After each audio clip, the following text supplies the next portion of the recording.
গীতার দরজা থেকে স্বস্তিকের চলে যাওয়ার পর গীতা বলে, স্বস্তিকবাবু আমাকে মাফ করবেন, আমি জানি আমাদের ভালোবাসাটা কতটা গভীর, কিন্তু আমাকে ডিভোর্সের এই নাটকটা করতেই হবে কাব্যাকে বোকা বানানোর জন্য। তখনই পঙ্কজ ফোন করে গীতাকে বলে দোলের অনুষ্ঠানে মেহেককে মারার চেষ্টা করা হতে পারে। মুখার্জি বাড়িতে প্রলয় যখন গিনিকে বলে যে তোমার বাবা হসপিটালে আর তুমি রং খেলছো, গিনি ঘুরিয়ে গীতার উপর দোষ চাপানোর চেষ্টা করে। প্রলয় বলে তুমি নিজে গিরগিটির মতো রং পাল্টাও আর তুমি নাকি রং খেলা খেলতে চলেছ। বন্যি প্রলয়কে যখন বলে যে তুমি এসব কথা কেন বলছো, প্রলয় বলে ঘরের লক্ষ্মী যখন ঘরে নেই কিসের রং খেলা হবে। বন্যি বলে গিনি তো আছে। প্রলয় বলে আমি গিনিকে বাড়ির লক্ষ্মী বলে মনে করি না, ঘরের লক্ষ্মী বলতে আমি শুধু গীতাকেই বুঝি।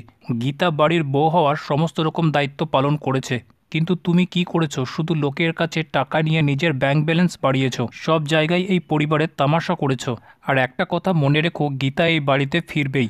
তখনই কাব্যা এসে বলে যে কোথা থেকে ফিরবে, এই বাড়ির দরজা ওর জন্য চিরদিনের জন্য বন্ধ হয়ে গেছে, কারণ স্বস্তিক আমাদের সম্পর্কে শিলমোহর লাগিয়ে দিয়েছে। কাল সারা রাত স্বস্তিক আমার সাথে ছিল, তাই তো রং লাগাতে চলে এলাম স্বস্তিককে। তারপর স্বস্তিক সেখানে এলে কাব্যা তাকে রং লাগাতে গেলে স্বস্তিক তার হাতটা ধরে বলে আমাকে প্রথম রং গীতাই লাগাবে। কাব্যা বলে নাটক করো না, আমার কাছে সমস্ত ছবি আছে, সবাইকে দেখিয়ে দেব। গীতা তো চলেই গেছে, কয়দিন পর আর তোমাদের ডিভোর্সটাও হয়ে যাবে, তারপর তুমি আর আমি একসাথে। কাব্যের এমন কথাবার্তা শুনে প্রলয় রেগে গিয়ে গীতাকে ফোন করে বলে যে বাইরের একটা মেয়ে এসে স্বস্তিকের সঙ্গে নিজের সম্পর্ক জড়িয়ে বলছে নাকি তোমাদের ডিভোর্স হয়ে যাবে, ওর এত সাহস কী করে হয়। গীতা বলে ছোটকা সেটাই হবে, আপনাদের বাড়ির ছেলের সাথে আমার সমস্ত সম্পর্ক ছিন্ন করলাম আমি, ওই বাড়িতে আমি আর ফিরে যাব না। যেটা শুনে প্রলয় ভীষণ অবাক হয়ে যায়। ফোনটা রাখার পর গীতা বলে যে সরি ছোটকা, ডিভোর্সের এই খেলাটা আমাকে খেলতেই হবে, নইলে আমি জিততে পারবো না। অন্যদিকে মেহেক আর অঙ্কিতের সম্পর্কের মধ্যে দেখা দিয়েছে ভাঙন। অঙ্কিত রং খেলার কথা বললে মেহেক বলে স্বামী যখন স্ত্রীর কাছে কথা লুকাতে লাগে তখন সম্পর্কটা একটা ব্যঙ্গ মনে হয়। সাইড থেকে অম্লান বলে যে আমাকে ক্ষমা করে দিস অঙ্কিত, কিন্তু মেহেক আর বাড়িতে ফিরবে না।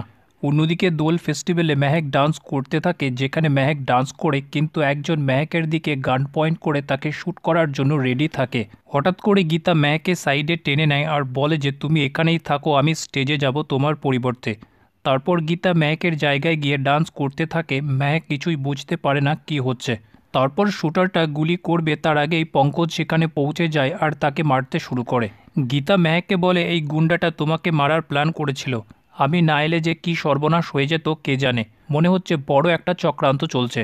তারপর গীতা গুন্ডাটাকে স্টেশনে নিয়ে এসে তাকে বেদম মারতে শুরু করে আর বলে যে বল তোকে কে পাঠিয়েছে।